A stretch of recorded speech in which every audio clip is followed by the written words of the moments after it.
Greetings everybody, it's your boy Koi. I now understand why it's so damn hard for me to be religious, because I was brought up this way.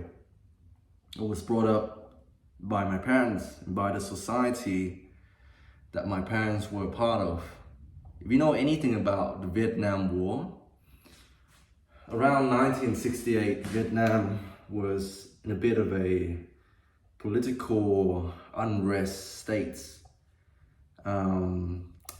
The South and the North, they are actually fighting against each other. It's actually a civil war rather than the Vietnamese versus the Americans or the Australians. It's literally a civil war in which the Americans got involved because they were worried that communism was spreading. I know I'm probably making this sound too simplistic, but for the sake of this video, that's basically what happened. The South, backed by the Americans, were fighting against the Northern governments. And so among this political unrest, people were scared, people were worried, people were uncertain about the future of our country. What is my dog doing? Bailey, what are you doing? Yeah, so Vietnam was in a bit of a pickle. People were losing hope. So it makes sense that during these periods of uncertainty, people need to turn to other things to give them that sense of reassurance, give them a sense of certainty. And religion is one of those main things. And I think about it in the past as well. Christianity arose out of struggles by the Jewish people. They were certainly not the best off people, as in they're not very well off. They experienced a lot of hardship, a lot of conflict. Throughout history, they have been the scapegoats for many things. People blame the Jews. So they need a religion, Judaism, Christianity. But yeah, that's the history of Vietnam and how religion came to play a part in our people. And in 1968, there was a religion that was being founded by this man who was born to a wealthy family. The name of the religion is the coconut religion. By the way, this is a mispronunciation. In Vietnam, it's called Đạo Dừa. Dừa meaning coconuts, but it is actually a mispronunciation by the Southern people. We have different accents to the Northern people. Dừa is actually vừa. Vừa meaning enough. It's a mispronunciation, as I told you. But over time, people just came to associate the religion with coconut because, unironically, the man who founded the religion lived only on coconuts and drank coconut water and eats the flesh of the coconut fruits. This is not a history channel, by the way. I know that I'm probably getting a lot of things wrong. I can't be bothered.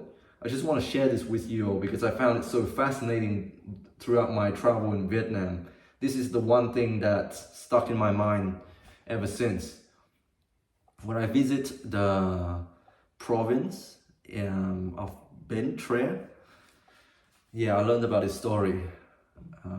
So this religion was founded by this wealthy man who saw that the people of Vietnam, southern Vietnam, they were struggling, they were worried, they have these uncertainties about the war and how the communists are gonna control their life. So this religion was invented, and the whole point of this religion was to unite all other religions. This guy preaches about living in harmony with nature, doing good things, taking vows of silence, not talking. This guy never speaks. He only writes on a piece of paper when he wants to communicate to others. Even, what else? Becoming vegans, not killing animals, and eating only coconuts, the main exports of this province. It's basically like a little area in the Mekong Delta, where people grow coconut trees and make produce out of coconuts. Yeah, by the way, I got these candies, coconut candies. They taste hella good, but they are very sticky. Yeah, and as you know, in 1975, Saigon fell to the communists, and Vietnam became one of the most intolerant countries when it comes to religions and religious freedom. They banned all religions. All religious figures were sent to re-education camps. They were made to forget everything about their religion. They were told that religions are a sign of weakness. They're being told that they are being too superstitious, and it is not in line with the values of the party. Sorry if you're a member of the party. I'm just stating the facts, what happened in history. I am not criticizing you. I'm just saying this is the things that happened. Please don't arrest me. I'm in Australia. You can't arrest me anyways. Yeah, so Vietnam became one of the most intolerant country when it comes to religion. And my mother and my father, they were no different. They were brought up in the same era. And that's why my mom got really worked up when she learned that I was studying with a Bible study group. I am no longer in this Bible study group. But as you know, it's so hard to escape the influence of your from your parents, from your upbringing. I'm trying to not be non-religious, but yet I am now finding myself becoming an atheist once again. I had a period of my life in which I was a devout Christian, but now I'm finding myself to be an atheist again. And I don't know how to feel about that. Do I feel proud that I am the same as my parents, or do I feel like I'm a victim of my environment? I can't escape my upbringing. I don't know, man. It's a mixture of emotions. On the one hand, I do have a lot of respect for these religious figures. But on the other hand, yeah, I mean, like I have a lot of Christian friends. I have a lot of religious friends, Muslim friends. People from different religions, Buddhists. But I myself, I can't call myself a religious person anymore. I might be spiritual, but I'm not religious. And there's probably a good reason why I'm this way, because of my upbringing, because of my parents, because of the society that I grew up in. I do have a lot of sympathy, empathy and love for these people. I do respect them. I respect them for their strong conviction, for standing up for what they believe in. But at the same time, I have to also agree with the Communist Party in the sense that these religions are not life affirming. As in, you're telling people to be vegetarians, to only eat coconuts, and to be married but not have children. This couldn't be further from,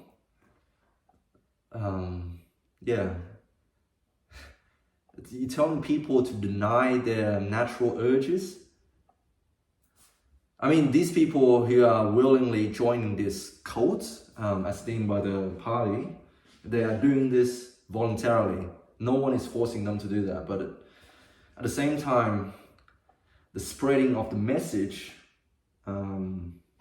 about how this life isn't that great and you shouldn't procreate, you shouldn't start a family, you should just live and die and that's it. I feel like, I don't know, it's not life affirming to me.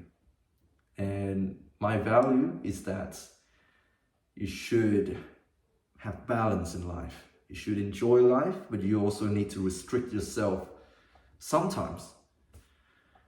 Too much freedom is bad, but too much restriction, being too religious is also incongruent to my character, you know. I don't want to deny myself of these natural urges. Simply speaking about sex, you're telling me these people, by the way, one of their practices were that they pray together, they meditate together, but they don't wear any clothes. And they're not allowed to feel aroused around these naked bodies. You're telling me I can't do that? I'm gonna have a hard time being religious if I have to deny all of my urges, all of my desires. I mean, like, I have the desires, I'm just not acting out on them, but I have these desires. I want to think of people this way. I want to honor the bodies. I want to look at women and say, hey, that is sexy. But I'm not going to act on it, you know? Like, you're telling me I have to deny all these urges. And what about family? I want to start a family with this woman, and I can't do that, even though we are literally one with each other. We have tied the knots. And you're telling me I can't have children, I can't express my love, I can't consummate the marriage. This is not life-affirming. And that's what I agree with the Communist Party. But yeah, I don't know how to feel, man. At the end of the day, we all have choices. But one thing I have to admit is that your upbringing play a huge role in how you're going to turn out as an adult. If your parents are religious, it's very likely that you're going to be religious.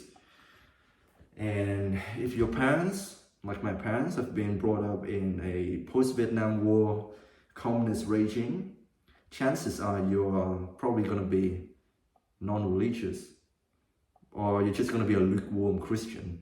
You're not really a devout Christian, you know. There are exceptions, but what I've noticed so far is that most of my friends, they are not religious. Most of my Vietnamese friends, that is.